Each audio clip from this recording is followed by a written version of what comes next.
À Bujumbura, ils sont exactement 19h passées de 45 minutes. Il est désert-des-mois en temps universel. Madame, messieurs, bienvenue dans ce rendez-vous. Le temps tant entendu de ce journal télévisé en langue française sur la BTV. D'abord, les sommaires. Les vendeurs qui font leur commerce dans différents marchés de Bujumbura ont encore cette mauvaise habitude de dérégler leur balance.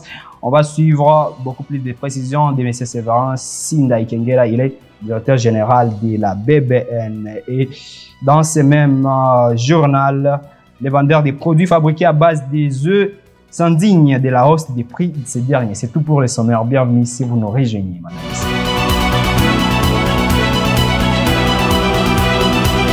Les balances des commerçants, donc leurs instruments de pèse, les pompes à essence et aussi les compteurs électriques, que ce soit pour l'eau ou aussi pour l'électricité, tout cela, ce sont des instruments de pesage, des mesures et aussi des pèses. Ils doivent donc répondre à des normes très strictes de qualité, de précision et surtout de fiabilité, car les moindres défaillances peuvent causer des pertes économiques. C'est d'ailleurs ce qu'on constate à travers ce reportage de Gilles Vernet Nakimana, avec plus de précision du directeur général du Bureau burundais de normalisation et de contrôle de qualité BBN, M. Séverin Sinda Ikengera. Les acheteurs ont démarré à comprendre certains commerçants ayant l'habitude de faire un dérèglement de leur balance et par conséquent, les produits achetés ne sont pas suffisants, ce qui peut occasionner des conflits entre les domestiques et les patrons.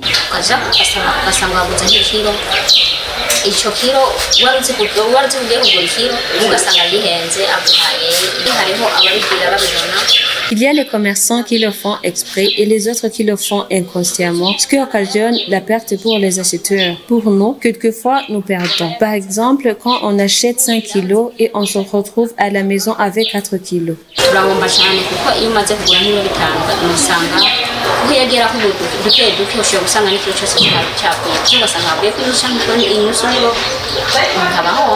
Séverin Sinda Ikengera, le directeur général du Bureau burundais de normalisation et de contrôle de qualité BBN en sigle, indique que des procédures sont en cours pour stopper cette mauvaise habitude et appelle les commerçants à se ressaisir. Quand vous allez au marché, il y a des balances qui sont vraiment déréglables. Les balances que vous voyez au marché, les balances avec une assiette où on met des choses, c'est très facile à dérégler. Et il y a des textes légaux et réglementaires qui régissent l'utilisation de ces balances. Et je dois signifier que ces balances couramment utilisées avec une assiette, ces balances sont déconseillées à être utilisées au marché. Ce sont les balances à bras avec une assiette où on va mettre le produit à commercialiser et une autre assiette où on met, n'est-ce pas, les masses marquées et qui sont là et il y a l'équilibre à mesure. Ce sont ces balances qui sont conseillées d'être utilisées au marché. Et nous sommes là, nous sommes en train de préparer, n'est-ce pas, des textes, décisions ou ordonnances pour quand même interdire ce genre de balance qui ne bénéficie pas, n'est-ce pas, d'une traçabilité envers les consommateurs. Et normalement, ces gens qui dérèglent leur balance, ça c'est lié tout simplement au manque de la culture de qualité, au manque de la promotion de la qualité. Ils devraient comprendre que c'est pas beau de dérégler la balance, n'est-ce pas, de donner des choses qui ne sont pas vraiment à la quantité et qui devraient être données aux consommateurs ou à l'acheteur. Cela est ainsi au moment où ces commerçants mal intentionnés viennent pour jeter le fait d'arrouir du fait que les prix des denrées alimentaires sont montés à l'exponentielle. Séverin Sinda Ikengera le qualifie de manque de culture qualité. Et tournons la page et parlons à présent de l'eau, l'élément essentiel à la vie. Manque d'eau, l'eau qui arrive en quantité insuffisante ou alors de l'eau sale. Voilà les problèmes auxquels sont heurtées les populations de la colline Nyamutenderi. Ici, nous sommes dans la zone Ruyaga de la commune Kanyosha en province de Bujumbura. Allez, Loris Nungozi pour ce reportage. La population de la colline Nyamutenderi, zone Ruyaga de la commune Kanyosha dans la province de Bujumbura, serait à un problème lié au manque d'eau qui persiste depuis un certain temps. Les personnes de cette localité affirment que, même en cas de disponibilité, l'eau leur arrive en petite quantité ou sale. Quand la pluie tombe, l'eau change de couleur et prend la couleur de la boue et devient inconsommable. Pour avoir de l'eau buvable, nous sommes obligés d'aller loin à Kamesa ou à Mbosa. Le manque d'eau est causé par la densité élevée de la population de notre colline, mais aussi du fait qu'il y a des gens qui utilisent cette eau pour l'irrigation des champs. Nous passons des jours sans avoir d'eau. L'eau est en petite quantité, surtout pendant la période d'été, parce que la source se trouve sur le sommet d'Omboza, se vide pendant cette période. La population a fait l'initiative, en compagnie de la commune, d'amener des tuyaux, mais nous avons laissé beaucoup d'eau dans la source à cause des moyens faibles. Il supplie l'État de leur donner de l'eau propre et en quantité suffisante. Qu'ils nous donnent de l'eau propre, mais aussi les cadres qui vont superviser la distribution de cette eau, car l'eau c'est la vie du peuple, mais aussi c'est notre avenir. Parce que toute la colline consomme cette eau. Nous demandons de l'eau propre, qui nous construisent un nouveau réservoir et d'autres tuyaux d'acheminement d'eau, parce que le taux de la population est élevé sur notre colline. Cela est ainsi, alors que même à mairie de Bujumbura, le problème lié à la pénurie d'eau s'observe dans quelques-uns de ces quartiers. Et quittons la province Bujumbura et retournons un peu ici en mairie de Bujumbura. Jusque-là, on parle toujours de la pénurie d'eau de la régie des eaux, handicap les activités de la population de la zone Chibitoke de la commune Nangwa. Le reportage signé Gérard Nichi. Il faut face à une pénurie d'eau potable qui perdure depuis des jours. Ce sont les habitants de la zone Chibitoke, commune Nangwa de la mairie de Bujumbura. Sauf l'eau présente des impacts sérieux pour la vie tant familiale que sociale, comme l'indique la population des quartiers de cette même zone.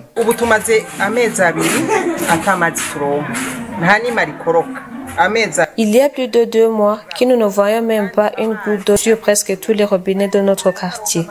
Le manque de l'eau fait que la vie dans les familles ne marche pas. Nous nous attendons toujours aux maladies dues au manque d'hygiène. Aujourd'hui, un bidon coûte entre 500 et 1000 francs bout. Et alors, comment pouvons-nous trouver les frais d'acheter l'eau à ce prix alors que nous trouvons de quoi manger difficilement?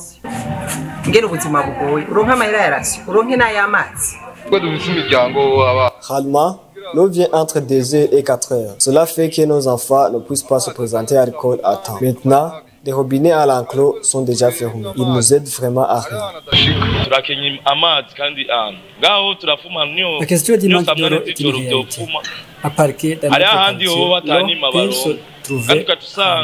Il y a d'autres quartiers qui ont déjà oublié de l'eau pour la régie des eaux. Imagine avoir une toilette à siège à la maison sans avoir d'eau. C'est pas du tout supportable. À tout côté, l'intervention rapide des instances habilitées pour l'octroi de l'eau en quantité suffisante est une priorité. Que l'eau soit permanente, voilà notre demande. Sinon, au cas contraire, la vie va se compliquer de plus. Nous demandons la descente de notre président de la République pour voir si cette question peut se résoudre dans les plus brefs délais. Nous souhaitons le retour de l'eau dans les robinets comme c'était dans les années passées pour que nous vivons comme les autres. Cela est ainsi alors que les quartiers d'alentour de la zone Chibitoke accèdent facilement à l'eau de la régie des eaux.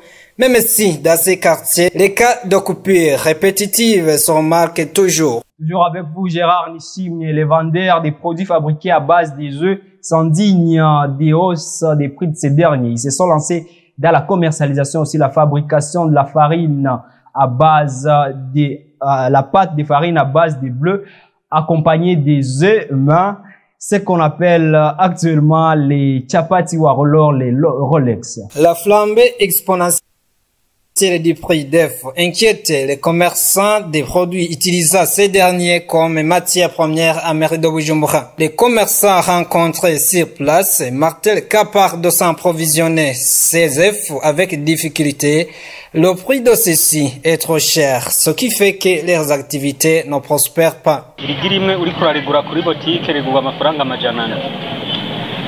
Une pièce d'œuf se vend entre 600 et 800 francs.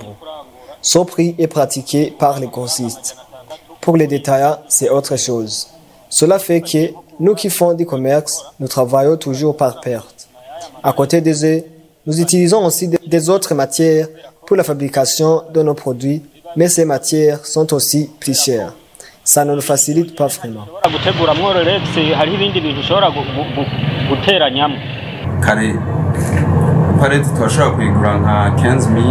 Auparavant, on achetait une palette à moins de 15 000, mais aujourd'hui, elle est à plus de 18 000. Malgré cette hausse de prix, nous ne pouvons pas nous aventurer à hausser les prix de nos produits, car tous les clients vont nous quitter. Si on le fait, ils ne comprennent pas pourquoi les prix changent. Donc, à force de la peur, nous acceptons d'assumer les conséquences. Selon eux, si rien ne change pas, les portes vont être sans doute fermées.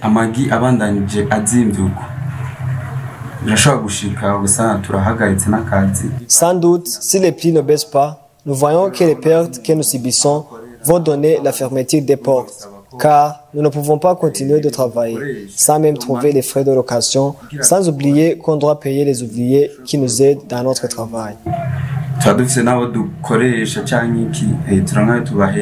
De l'autre côté, les clients qui achètent souvent les produits en provenance des œufs, eux aussi se lamentent que la hausse récurrente des prix des œufs fait que les commerçants diminuent la qualité, voire la quantité de ce qu'ils produisent. Vous saurez que l'œuf est l'un des aliments riches en protéines et sert à la fabrication des différents articles très savoureux. En date du 16 mai de l'année 2022, la BTV réalisait un reportage où ces jeunes pratiquant les commerces ambulants des œufs nous disaient comment ils pouvaient facilement s'acheter un œuf en gros à 300 francs. Aujourd'hui, un œuf se négocie à 700 francs à la boutique. Une virgule visuelle publicitaire avant de poursuivre ce journal. Que tous ceux qui sont prêts pour la CAN lèvent la main. Direction la Côte d'Ivoire. Je suis prêt. Que ceux qui veulent vibrer lèvent la main. Une ambiance extraordinaire. Et que tous ceux qui veulent vivre les plus grandes émotions de la CAN, je suis prêt. Lèvent la main. Avec cette oh, le but exceptionnel. Tous prêts à vivre une grande CAN avec Canal+. On y sera. Je suis prêt. On y sera. Tout pour la CAN. Toute la CAN Total Énergie 2023, bientôt avec Canal+. Un monument, cette Coupe d'Afrique des Nations. La CAN, c'est avec Canal+. Messieurs, nous y sommes. Allez, c'est parti. 100% des matchs en direct et en HD. Premier but camerounais. 2 émissions quotidiennes depuis Abidjan. Du sourire, mais une équipe extrêmement concentrée. Jour de CAN analyse les enjeux des matchs. Avec bien sûr toute l'expertise de nos consultants. Soir de CAN débriefe la journée de compétition. C'est un classico-africain. Je préfère classico. C'est validé ou pas? Avec des correspondants dans les grandes capitales africaines. Mais on va faire un nouveau détour du côté de Dakar. Une nouvelle histoire s'écrit sous vos yeux. Un scénario incroyable. Vibrez au rythme de la CAN Total Énergie Côte d'Ivoire 2023. Du 13 janvier au 11 février sur Canal+ CAN. Tout pour la CAN. Et parlons à présent de l'actualité internationale. Et le secrétaire d'État des États-Unis d'Amérique, M. Anthony Blinken, il est en visite en Afrique de l'Ouest depuis ce lundi où il va se rendre dans 4 pays qui sont le Cap-Vert, le Nigeria, la Côte d'Ivoire où se poursuit actuellement la Coupe d'Afrique des Nations et aussi l'Angola. Tandis que au Gaza, exactement à Khan Yaoun, la guerre se poursuit en Israël et aussi les Hamas. Igira Nezabernis les a lus pour vous. Notre actualité internationale commence avec le chef de la diplomatie américaine, Anthony Blinken, qui est arrivé ce lundi 22 janvier au Cap-Vert, où il a rencontré le premier ministre Ulysses Kuria et Silva. C'est la première étape de sa tournée qui le mènera à une tournée dans 4 pays de la côte ouest de l'Afrique. Après le Cap-Vert, Anthony Blinken va se rendre au Côte d'Ivoire, puis au Nigeria, avant de se rendre en Angola pour des entretiens portant sur la sécurité régionale, la prévision des conflits, la promotion de la démocratie et le commerce. Étant le plus grand poids lourd de la région, le Nigeria jouera un rôle majeur sur la question de sécurité, en particulier celle liée à la violence extrémiste islamique au Sahel. Ce voyage est la 3e mission de l'année en cours du secrétaire d'État américain. Cette tournée en Afrique intervient après le coup d'État de l'année dernière au Niger et au Gabon et les troubles au Soudan et en République démocratique du Congo. Continuons à Gaza, où ce mardi 23 janvier, des combats acharnés continuent à opposer l'armée israélienne et le Hamas palestinien à Khan Younes, dans le sud du Gaza, sur fond de tractation pour mettre la guerre sur pause quelques semaines à défaut de solution à plus longue échéance. Tôt mardi dans la nuit, les témoins palestiniens ont fait un état de tir d'artillerie israélien près de l'hôpital Nasser à Khan Younes, principale ville du sud du territoire, où se cachent selon Israël les dirigeants locaux du Hamas. Selon le Bureau de coordination de l'aide humanitaire de l'ONU, les hostilités s'intensifient à Khan Younes, alors que le Croissant Rouge palestinien a déploré une situation extrêmement dangereuse à proximité d'un autre hôpital local, Al-Amal. L'armée israélienne a dit avoir pris le contrôle des postes du commandement du Hamas à Khan Younes et fait état d'un bilan de 2000 soldats tués depuis le début de son offensive terrestre à Gaza. Rappelons que la guerre a été déclenchée par l'attaque sans précédent du Hamas le 7 octobre 2023 sur le sol israélien qui a entraîné la mort de plus de 1140 personnes, majoritairement des civils. Ainsi prend fait ce journal, madame, messieurs. Merci de l'avoir suivi avec intérêt. D'ici là, portez-vous bien, prenez soin de vous et de vos proches, car demain, une nouvelle. Vous suivez actuellement sur Canal+, la chaîne 396, Star Times, comme à l'accoutumée, nous sommes sur les chaînes 106 et 781, nos plateformes sur Internet, @BTV Burundi, sur X, aussi Facebook et aussi YouTube. À très bientôt.